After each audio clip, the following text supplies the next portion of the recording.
Good afternoon दोस्तों।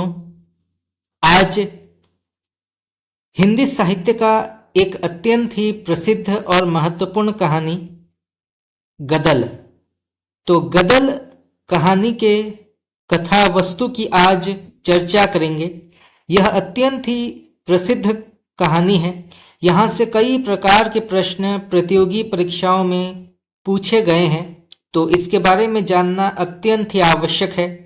तो आज इस कहानी के कथा वस्तु की चर्चा करेंगे। परंतु अगर आप चाहते हैं कि इस कहानी का संपूर्ण पाठ मैं आपके लिए लाऊं, तो आप मुझे कमेंट करके बता सकते हैं। इसके अलावा इस कहानी के अंतर्गत आने वाले देश काल, वातावरण, भाषा शैली, शीर्षक, शिल्प, कथोपकथन, उद्देश्य और चरित्र चित्रण जैसे विषयों पर भी चर्चा हो तो आप मुझे बता सकते हैं। तो चलिए शुरू करते हैं गदल कहानी की कथा वस्तु। गदल कहानी में ग्राम जीवन का चित्रण है। गदल अपने पति गुन्ना की मृत्यु के बाद खारी गुजर जाति की होते हुए भी अपने से कम उम्र के लोहारे गुजर मौनी से ब्याह करके उसके घर चली जाती है। तो इस कहानी में कुछ महत्वपूर्ण पात्र हैं। पहले गदल, फिर उसका पति गुन्ना, फिर मौनी, और भी बहुत सारे पात्र हैं जिनको आगे हम पढ़ेंगे। इससे खारी गुजर जाति में कोलाहल मच जाता है। बेटों बहुओं वाली गदल के इस कार्य से उसके परिवार वालों की बड़ी बदनामी होती है। जिस दिन गदल मौनी के घर जा बैठी, उसी दिन संध्या समय उसके बेटे निहाल और नारायण मिलकर उसे जबरदस्ती पकड़कर घर ले आते हैं। उस समय डोडी निहाल और परिवार के बहुओं के बीच कहासुनी होती है। अगली सुबह गदल पुनः अपने नए पति मौनी के घर चली जाती है। तो बहुत सारे पात्रों के नाम हैं, तो आप इनको नोट कर सकते हैं, परीक्षा में आ सकता है। चलिए आगे बढ़ते हैं। गदल गुजरों में यह रूढ़ी परंपरा रही है कि यदि बड़े भाई की मृत्यु होती है तो उसकी पत्नी के साथ उसका पुनः विवाह रचाया जा सकता है। देवर भाभी के बीच इस प्रकार की स्थिति में किया गया ब्याह समाज सम्मत है। गदल के पति गुन्ना की मृत्यु के बाद उसका देवर ढोड़ी उससे पुनर्विवाह कर अपने घर में रख सकता था, किंतु लोकलाज के कारण डोडी ने गदल को पत्नी के रूप में स्वीकार नहीं किया। डोडी की पत्नी बहुत पहले ही गुजर चुकी थी, उसके बच्चे भी नहीं रहे। भाई गुन्ना की मृत्यु के बाद डोडी ने ही उसके तीनों बेटों और बेटियों को पाला था। बेटे बेटियों की शादियां हो चुकी थी, उनके बच्चे हो चुके थे। इतने बड़े परिवार को छोड़कर गदल लोहारे मौनी से ब्याह करके उसके घर जा बैठी थी। दरअसल गदल स्वाभिमानी स्त्री थी। वह पति के रूप में डोडी के लिए चूल्हे चौके का काम करने के लिए तैयार थी, लेकिन जीवन भर अपने अनुसार चलने वाली गदल को इस उम्र में बहुओं की टहल बजाना, उनके हिसाब से चलना स्वीकार न था। गदल चाहती थी कि डोडी उससे ब्याह कर ले। डोडी उसका देवर है, वह बेहद सज्जन पुरुष है। भाई के परिवार को उसने अपना ही परिवार माना। वह जो कुछ कमाता अपनी भाभी गदल को ही ला कर देता, किंतु भाई गुन्ना की मृत्यु के पश्चात अपनी भाभी गदल को पत्नी के रूप में स्वीकार करना डोडी को उचित न लगा। गदल जानती थी कि डोडी उसे मन ही मन चाहता है, उसके परिवार को अपना परिवार मानता है, लेकिन फिर भी भाभी से शादी नहीं कर पत्नी के रूप में स्वीकार करने की हिम्मत न थी। गदल इसी कारण उससे नाराज थी। उससे ब्याह न करने पर उससे बदला लेना चाहती थी, इसीलिए उसने डोडी को छोड़कर अपने से कम उम्र कि मौनी से ब्याह करके उसके घर चली गई थी। उसी के कहने पर निहाल और नारायण ये दोनों गदल के पुत्र हैं। तो निहाल और नारायण गदल को जबरदस्ती घर ले आते हैं। उस रात गदल और डोरी के बीच कहासुनी होती है। अगली सुबह गदल अपने नए पति के घर लौट जाती है।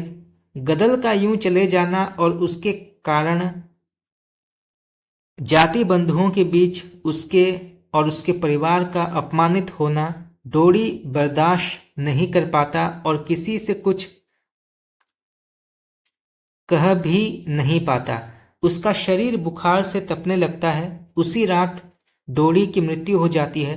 डोरी के मृत्यु की खबर पाकर गदल अपने पति से विरोध कर अपने घर लौट आती है। गदल अपने देवर डोरी का मृत्यु भोज बड़े पैमाने पर करना चाहती है। राज्य और कानून का विधान था कि किसी भी विशिष्ट समारोह में केवल 25 आदमियों को भोजन के लिए बुलाया जाए, किंतु गदल अपने पति गुन्ना के मृत्यु भोज में अधिक लोगों को बुलाना सकी।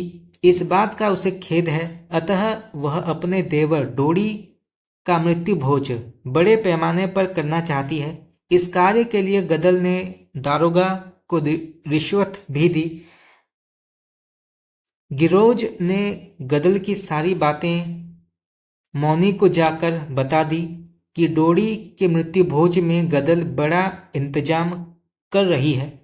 लोग कहते हैं कि उसे अपने मर्द का इतना गम नहीं हुआ था जितना अब लगता है। इस खबर से मौनी का मन प्रतिशोध से भर जाता है और उसने कारज में व्यवधान डालने के लिए बड़े दारोगा के पास शिकायत की। फलस्वरूप जब कारज चल रहा था तभी रिश्वत खाए दारोगा के सिपाही पहुंचकर दावत बंद करने का आदेश देते हैं।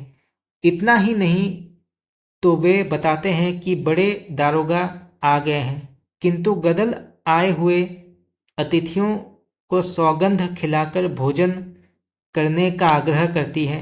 अंततः गोलियां चलती हैं।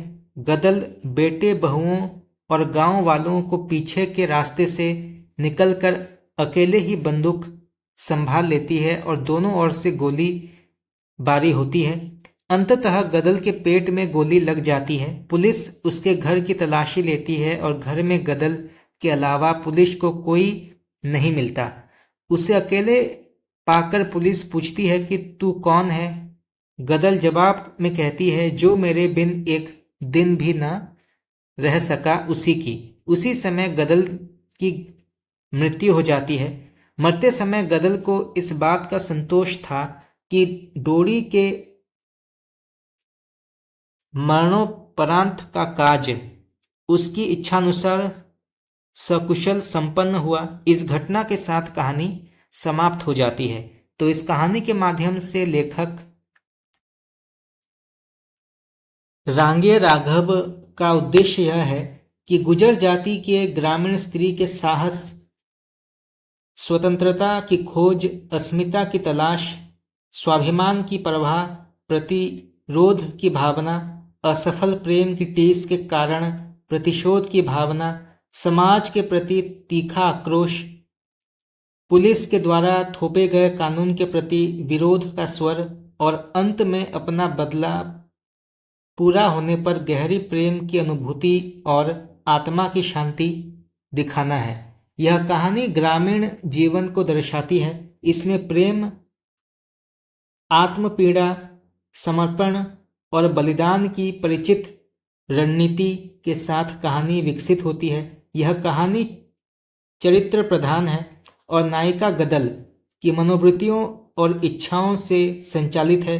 कहानीकार ने इस कहानी में लोक जीवन से शब्द को उठाकर भाषा का सृजनात्मक प्रयोग किया है।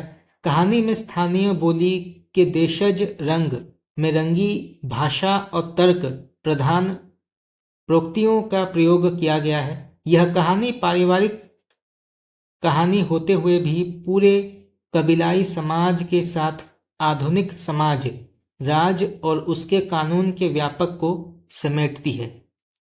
तो दोस्तों आज के लिए इतना ही। आज हमने गदर एक बहुत ही प्रसिद्ध कहानी है, इसके कथा वस्तु और इसके उद्देश्य की चर्चा की, और साथ ही साथ इसके जो प्रमुख पात्र हैं इनके नामों की भी चर्चा की। परंतु अगर आप चाहते हैं कि इस कहानी का संपूर्ण पाठ मैं आपके लिए लाऊं तो आप मुझे बता सकते हैं। तो आज के लिए इतना ही। आपका बहुत बहुत धन्यवाद।